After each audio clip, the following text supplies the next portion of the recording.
Welcome. I'm Reverend Susan Holden, pastor of Journey United Methodist Church.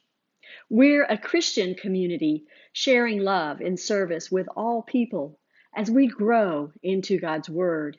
We are Journey. We are a people who expect to have our hearts strangely warmed, our eyes opened to see the heart of God and to receive the gifts of love in the Spirit. We seek to grow into the image of Christ, and we know that doesn't happen in a day's time. That's why we call ourselves Journey, and so we're glad that you have joined us for this day's journey on the way. If you are joining us for the first time, we encourage you after the service to go to our website at journeytogether.vegas. And there you'll find out lots of things about us and some opportunities for connecting. There's also a link where you can register your attendance with us. You can also share a little bit about yourself and your prayer requests, as well as your desires to serve. In fact, if you worship with us even on a regular basis, we would appreciate it if you would go to the website and let us know that you are here during this time. Now, we've been celebrating Easter for an entire season, and next week is Pentecost, the last and culminating week of the Easter season. But just like Jesus has been reminding his disciples since the resurrection, we remember that this is not the end of Christ's presence with us in the world, but the beginning of how we carry out his heart within ours. And so, as we gather together today, and each time we gather, we remember that Christ is always with us. So we prepare our hearts for worship, and we bring into our awareness God's rock solid, steady presence with us, and the living power of the Christ within and among us. As we light a candle, we create a temple within our hearts that connects us across boundaries, across distance, across differences. When we worship together, we recognize that the heart of the matter is that it is the Spirit that unites us in love. Worship is a time of listening and a time of proclaiming. As we join in this call to worship, I invite you to listen to the first line and speak the second one. Your parts are shown in bold. This will be our pattern of call and response until our voices join in prayer. Here we are, Lord. We come into your presence, seeking your peace, seeking your hope, seeking your heart. We come asking for a blessing. Equip us in this hour to be your people, forgiven and freed, saved and sent, a blessing for all the world. Let us pray together. God of our hearts, we know Jesus is present among us, even in each our homes. As we worship today, we create a temple in our hearts. Let your love speak louder than our fear. Let your hope be stronger than our doubt, brighter than our complacency. We come with glad hearts and rejoicing souls to sing your praise. For we are Easter people because of your great love in Christ. Amen.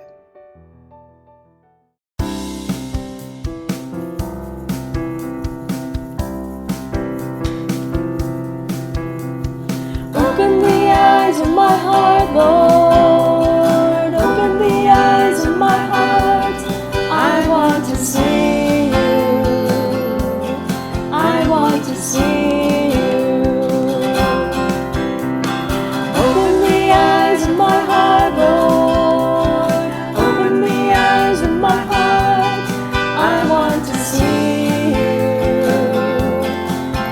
want to see you high and lifted up, shining in the light of your glory. Pour out your power and love as we sing, holy, holy, holy. Holy, holy, holy. Holy, holy, holy. Holy, holy, holy. I want to see you. Holy, holy, holy. Holy, holy, holy. Holy, holy, holy. I want to see you high and lifted up, shining in the light of your glory. Pour out your power and love as we sing, holy, holy, holy. Open the eyes of my heart, Lord. Open the eyes of my heart. I want to see you. I want to see you. Open the eyes of my heart, Lord. Open the eyes of my heart. I want to see you. I want to see you.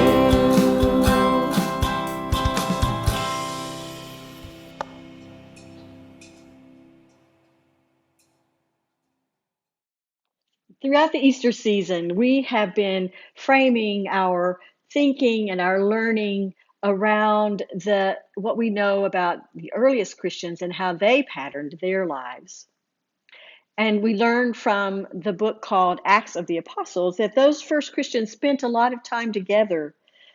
In fact, every day they met together in the temple and then ate in their homes. And they shared food with gladness and simplicity. They praised God and demonstrated God's goodness to everyone. The Lord added daily to the community those who were being saved. So the story that we're going to contemplate today and the scriptures that support those concepts are based around the moment that the disciples witnessed Jesus leaving this physical world. After the resurrection, you see, Jesus had spent some quality time with them and helped them to understand more about their faith and the continued mission that they were now to carry on in the world. And he asked them to encourage people everywhere to a change of heart, to believe in and live out the very hope and life and love that was his message, lived out in every way on earth. And as we often do when we take our leave from those we love, Jesus blessed his followers. So as we think about this story and the words that Jesus shared with those first disciples, let us also imagine ourselves as first-time hearers of this exciting message of life and hope. Jesus said to them, "These are my words that I spoke to you while I was still with you, that everything written about me in the law for Moses, the prophets, and the Psalms must be fulfilled." Then he opened their minds to understand the scriptures. He said to them, "This is what is written, the Christ will suffer and rise from the dead on the third day, and a change of heart and life for the forgiveness of sins must be preached in his name of all nations, beginning from Jerusalem. You are witness of these things. Look, I'm still sending you what my Abba promised, but you are to stay in the city until you have been furnished from heavenly power." He led them out as far as Bethany, where he lifted his hands and blessed them. As he blessed them, he lifted them and was taken up to heaven. They worshipped him and returned to Jerusalem, overwhelmed with joy. And they were continuously in the temple praising God. From Luke chapter 24, verses 44 through 53. Hail the day that sees him rise. Alleluia. To his throne above the skies. Alleluia. Christ the Lamb for sinners give. Alleluia. Enters now the highest heaven. Alleluia. There for him the triumph waits. Alleluia. Lift your heads, eternal gates. Alleluia. He hath conquered death and sin. Alleluia. Take the King of glory in. Alleluia. Lo, the heaven his Lord receives. Alleluia. Yet he loves the earth he leaves. Alleluia. Though returning to his throne. Alleluia. Still he calls mankind his own. Alleluia.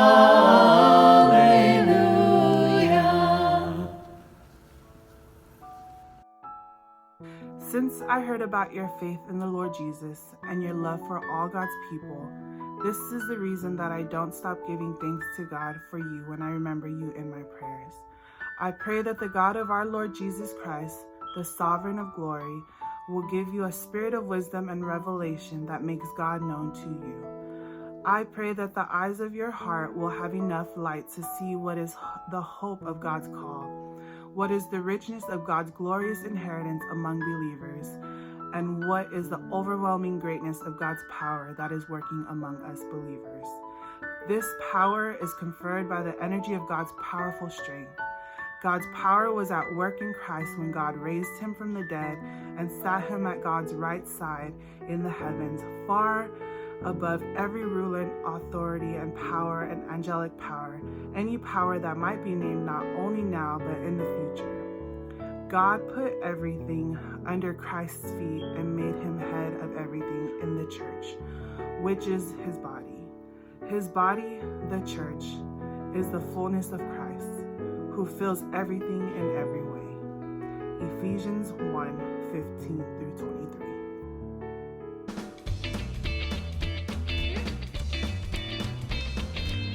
Hello, welcome to Children's Time. Let's begin with a prayer. Thank you, Lord, for opening my eyes to another beautiful day. Help me to pray diligently, stay alert, with eyes wide open in gratitude. We love you, Lord. Amen. To be the body of Christ as the church is to see the world through the eyes of Jesus, to see through the eyes of love. So what does it mean to look through the eyes of our hearts? How do we look and see things around us in a heightened way? Well, when our level of love goes up, our level of appreciation, gratitude goes up as well.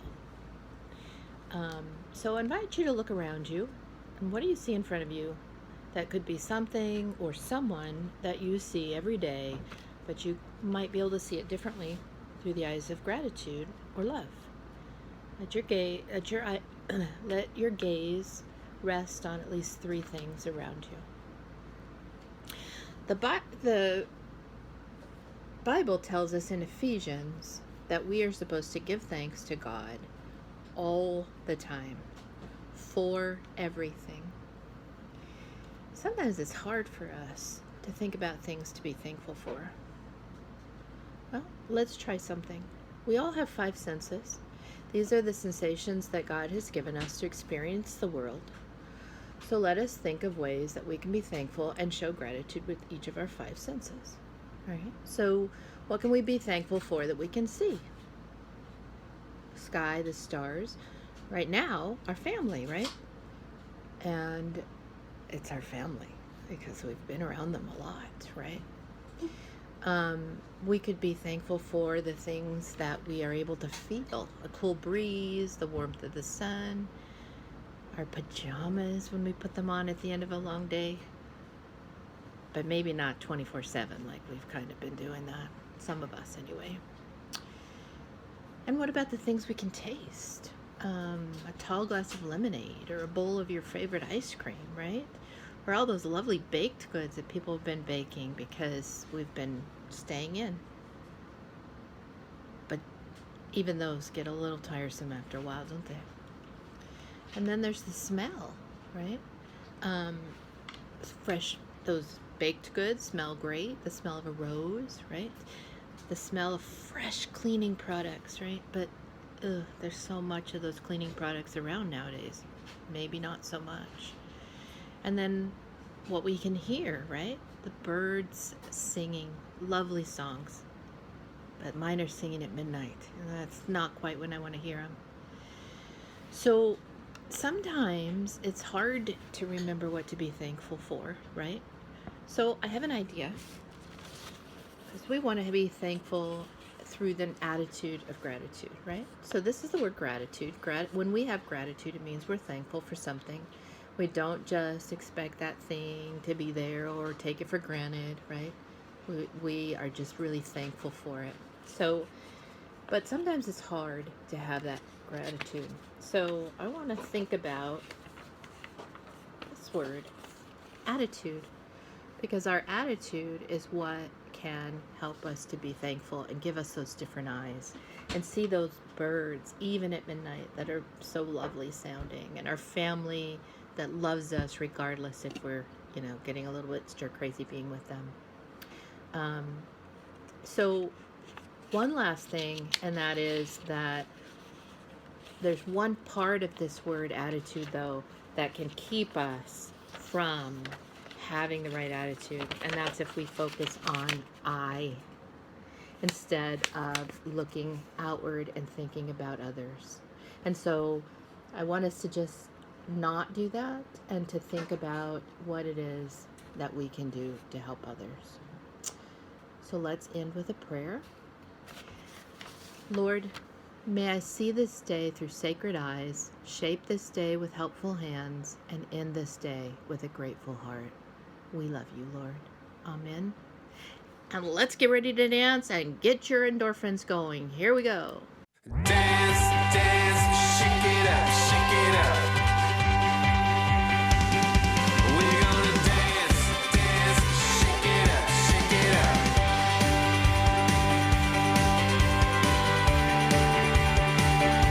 Yeah, we're gonna dance, dance, shake it up, shake it up.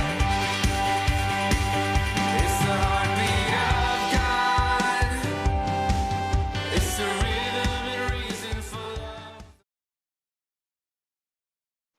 From ancient times, the heart, the organ in the body that pumps the blood, that brings oxygen to our brain and to every other limb in our body. It allows us to live and to move and have our being. It's that organ that we can feel steadily beating if we just simply touch. We can sense that from the outside of ourselves. There is something constant going, driving, giving us life on the inside. And in ancient times, and ever since then, the heart has really been thought of as the seat of the emotions, the place where the character resides and the will. In other words, the heart is the place of the soul. And it is the heart that the Apostle Paul addresses when he prays so beautifully for the church in Ephesus. And it is a prayer for the church, not a prayer for individuals, but for the body of Christ. In that letter, Paul writes, I pray that the eyes of your heart will have enough light to see what is the hope of God's call, what is the richness of God's glorious inheritance among believers, and what is the overwhelming greatness of God's power that is working among us believers. This power, he says, is conferred by the energy of God's powerful strength. That is love. When we go back to the story in the Gospel of Luke, we pick up on the very last piece of that story, which begins earlier in the day, on the day of the resurrection, the day we know of as Easter. And on that early morning, we read of the women going to the tomb to tend to Jesus' body and discovering that the tomb is empty and being surprised and a bit rattled by two angels that tell them, remember what Jesus said, that he was going to rise again. And throughout that day, we read in that last chapter of Luke of all the different times that the disciples encounter Jesus alive, experience the truth of Jesus' message, and yet they don't get it. They have to be constantly reminded.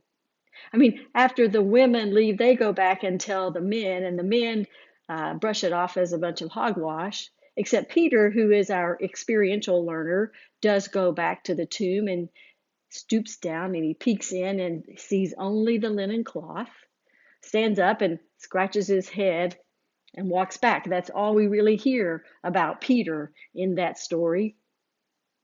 And then we read about two other disciples of Jesus who are walking on the way to Emmaus, and Jesus comes to them as a stranger. They don't recognize him and ask them what they're talking about, and they share with him their discouragement and their grief, and he talks to them about how this is all written in the scriptures. This is God's plan shown throughout the scriptures from Moses through the prophets and the Psalms. And they still don't get it. And then later on, they invite this stranger to eat dinner. And then it is when he breaks the bread and gives it to them that their eyes are opened and they recognize that Jesus is there, but then he disappears. So they run back the 7 miles to Jerusalem to meet with the other original 11 disciples who are also busy talking and all excited about what's going on because they too have heard of others seeing Jesus alive. And it is then that Jesus appears to them and they're still confused. They're still questioning. And Jesus says, look, it's me. He allows them to touch him. And he says, look, I'm hungry. You have a fish? And he eats the fish right there in front of them. And yet, they still don't get it. You know, I think of those old commercials back in the mid-1970s where it was a tomato juice commercial, right? It's the old V8 juice commercial where people are just absentmindedly eating something that they aren't supposed to be eating. And then they go, I could have had a V8.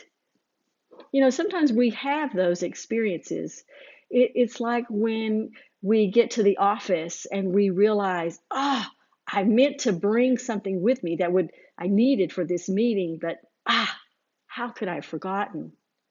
Or it's that experience of having a test, and students, you know about these things because you are just getting through finishing school, but knowing that you know the answer to a question, but you just can't think of it.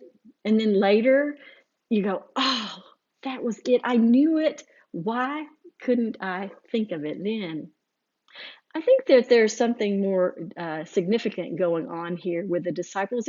It's not just that they have forgotten all that Jesus has been showing them and teaching them and telling them.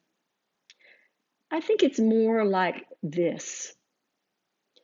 The life that Jesus is preparing them for, is so different.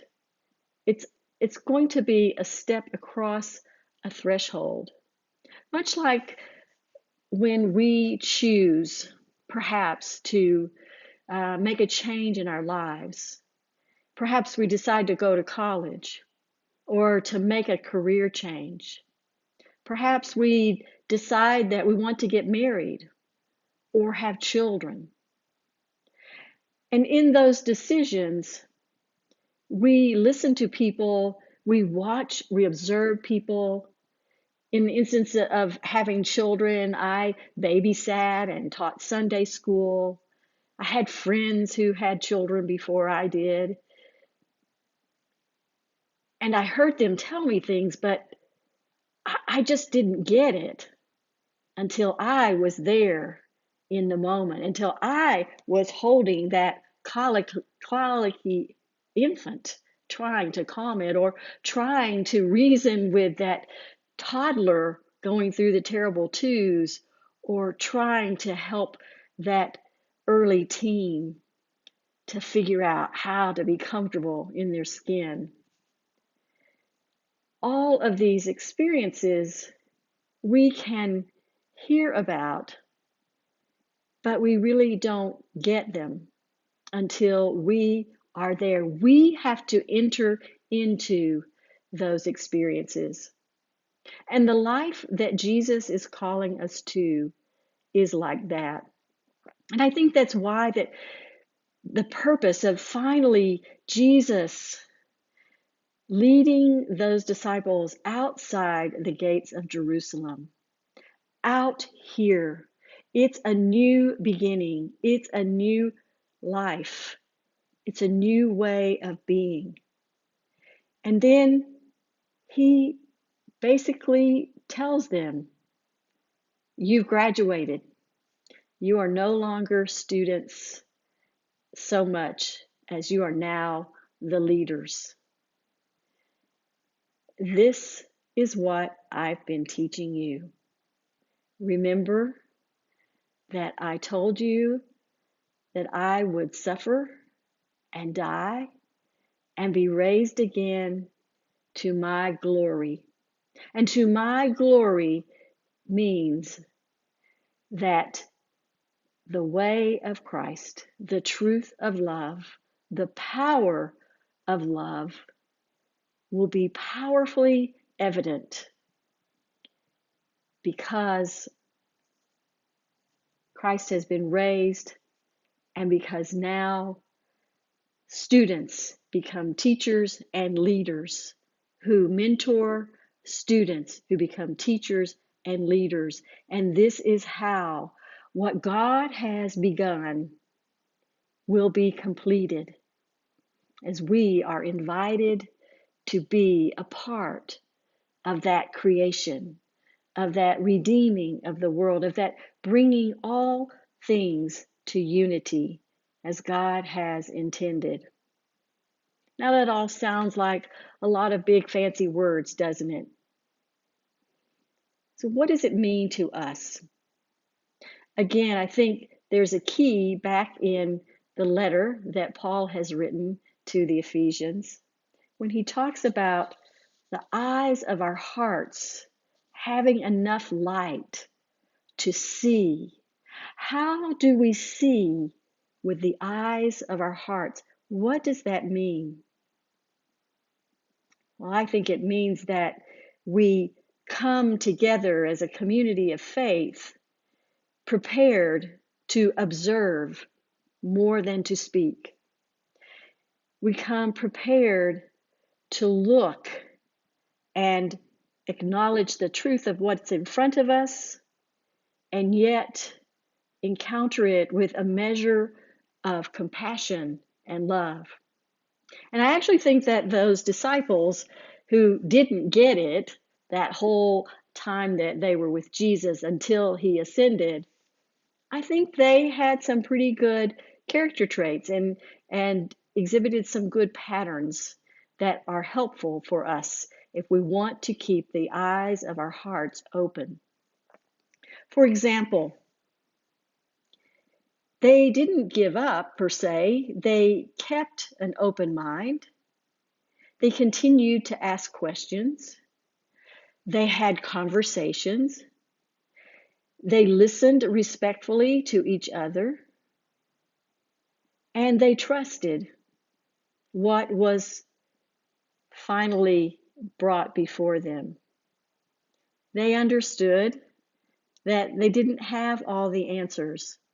And with humility, they stayed in the game with each other. Did you notice how the disciples in Emmaus ran back to share with the original 11 disciples and to talk it out and to work it out? I believe these are ways that we keep our hearts open to seeing what is truly in front of us. And as Paul writes, in that way, we can see the hope of God's call, what it is that God has called Journey United Methodist Church to, as we begin to look forward to a time when we can reopen, but that we can also retain the benefits of having connected virtually for all of these weeks. We can experience the rich, fulfilling goodness of God's evidence that we know among each other in the ways that we work together to accomplish new things. And we can see and experience that overwhelming greatness of God's power, which is simply the power of love, the power of giving people the tools they need to become all that they are created to be. You see, in the resurrection of Jesus, God has made his final statement to us. God has said, no more will death and destruction have the final word. No more will that fear that keeps you from being all that God has called you to be separate you from that call. No more will the bonds of addiction or of fear or of self-consciousness or of self-centeredness separate you from God's call.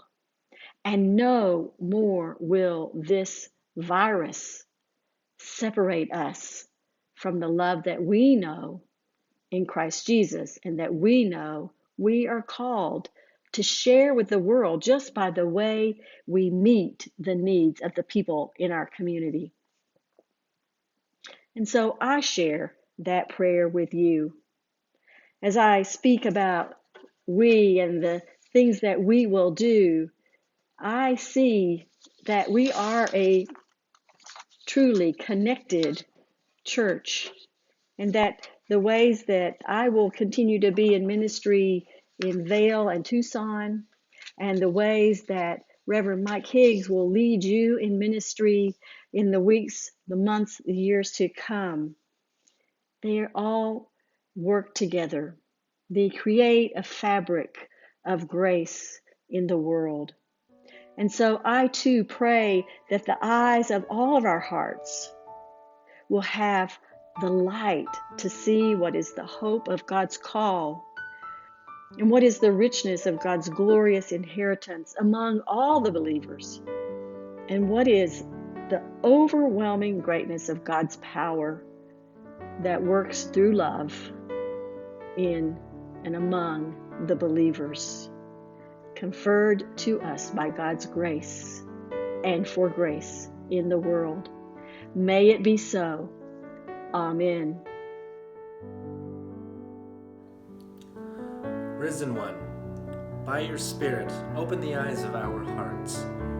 Help us to see the world through the eyes of Jesus.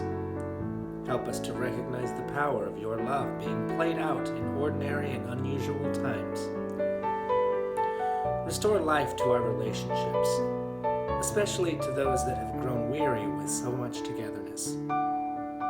Help us to see beyond our isolation, that together we are your body, living, breathing, feeding, teaching, healing, and loving the people in our homes and the beloved in the world. Living One, coax out your dreams that have become dormant. Raise up our neglected gratitude and entice our tired enthusiasm. Revive all the hope that remains silent and the weariness that dampens out your power. Gracious One, be especially near to those who have lost loved ones, to those who are sick and recovering, to those who are caring for loved ones at home and in hospitals. Give courage and strength to those who serve others in so many ways. Risen One, roll back the stone of our indifference. Renew in us a desire to be disciples of your unwavering love and messengers of your unlimited joy. As we pray together the prayer that Jesus taught us. Our Creator, who art in heaven, hallowed be thy name. Thy kingdom come, thy will be done, on earth as it is in heaven. Give us this day our daily bread, and forgive us our trespasses, as we forgive those who trespass against us. Lead us not into temptation, but deliver us from evil. For thine is the kingdom, and the power, and the glory forever. Amen. This is the time in our service where we have an opportunity to express our gratitude in giving back through our tithes and our offerings. Your gifts and your tithes are more important than they've ever been. On Friday, we heard an urge from the White House to reopen our churches. And we know that churches are starting to reopen. And we too yearn to meet together in person with all of you. But our priority is to love each other. And in doing so, we want to be very careful about how we return to worship in our church building. In response to that urge on Friday from the White House, Bishop Bob Hoshibata has written a letter to the churches, and I think that it goes beyond addressing our concerns about opening too soon, but it goes again to the heart of the matter of what the church is about and why we give. So I want to read an excerpt from this. He writes, I contend that our churches have always been open. Our buildings may be closed, but the laity, that's you, and the clergy of the Desert Southwest Conference have worked diligently to ensure that ministry in the name of Jesus Christ continues. Worship in new ways has blossomed. Lives are being touched, and our mandate to spread the good news has never been more crucial. The church is alive. He continues, I affirm what we already know in our hearts and have experienced in these days of separation from one another. The church is the body of Christ. But let us remember that even if we are not presently able to be physically connected with one another, the Spirit of God connects us spiritually with one another in the name of Jesus, our rock and Redeemer, with patient trust in God, who is always with us. Let us hold one another and our communities in prayer as we continue to be the body of Christ, united in hope. In Christ, Bishop Bob Hoshibada. I invite you now in a time of reflection, a time to, from the heart, prepare your offering and to receive the gift of the Spirit that comes from serving others in many different ways.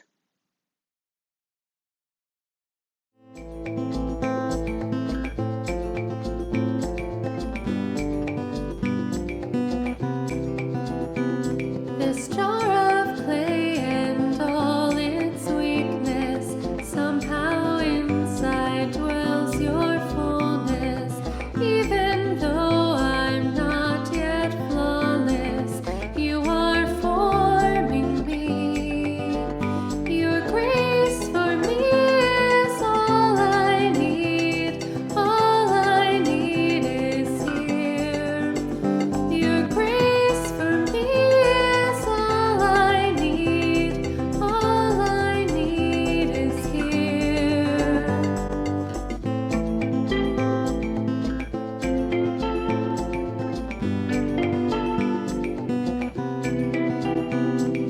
Everything that I desire really may not meet my needs. Help me to seek first your kingdom. You'll provide for me. Your grace for me is all I need. All I need is here. Your grace for me is all I need. All I need is here.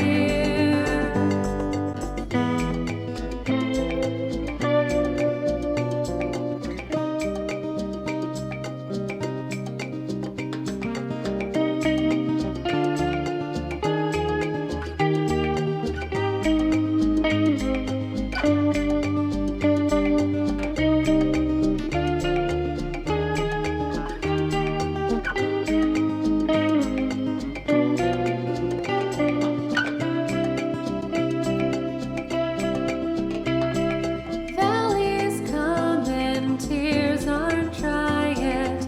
There are things I don't yet see, but I'll rejoice in spite of hardships.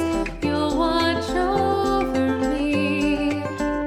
Your grace for me is all I need. All I need is here. Your grace for me is all I need. All I need is here. Your grace for me is all I need. All I need. All I need is here in you.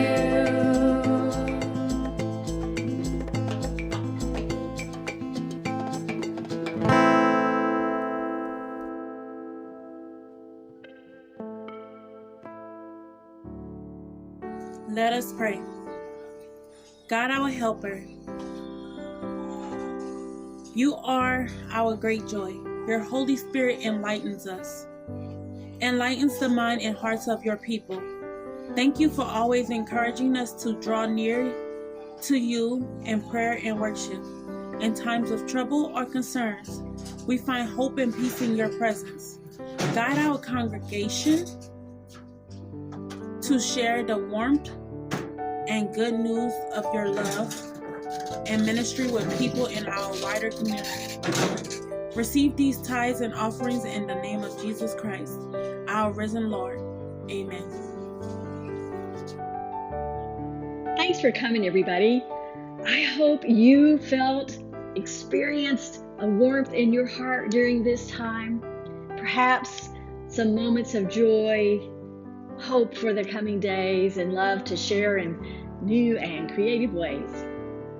We know that these continue to be challenging times, and we want to be here for you as a community of hope and love and grace.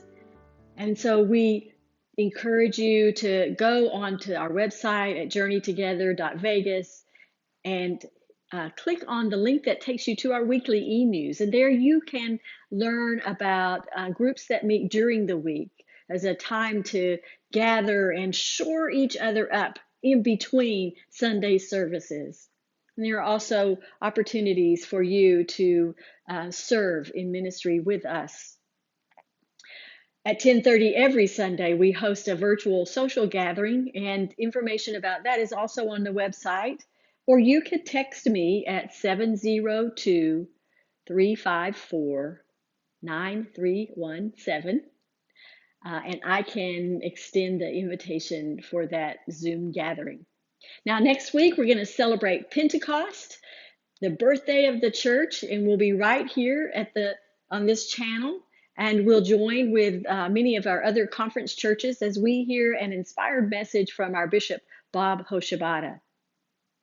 And in the coming weeks, we prepare to welcome Reverend Mike Higgs, who will be taking the lead pastor role at Journey United Methodist Church beginning July 1st.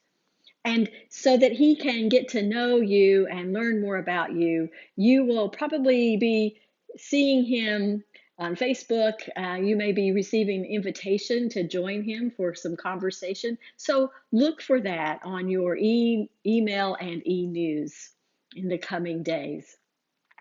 So as we close this time together, remember, it's so important to remember, especially when we become anxious, that God is always with us, no matter what we face. No matter what trials or hardships come our way, God is right beside us, urging us to that hopeful gratitude, guiding and directing our paths. So go ahead, acknowledge your fear, your worry, your anxiety, and know that in God's eyes, those are as true and as holy as any feelings, including joy and hope and love. Take heart. This is the matter, the heart of the matter.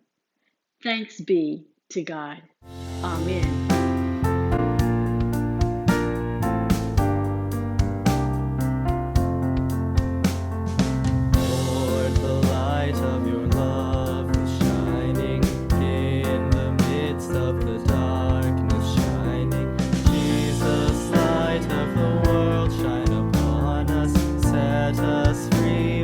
Truth you now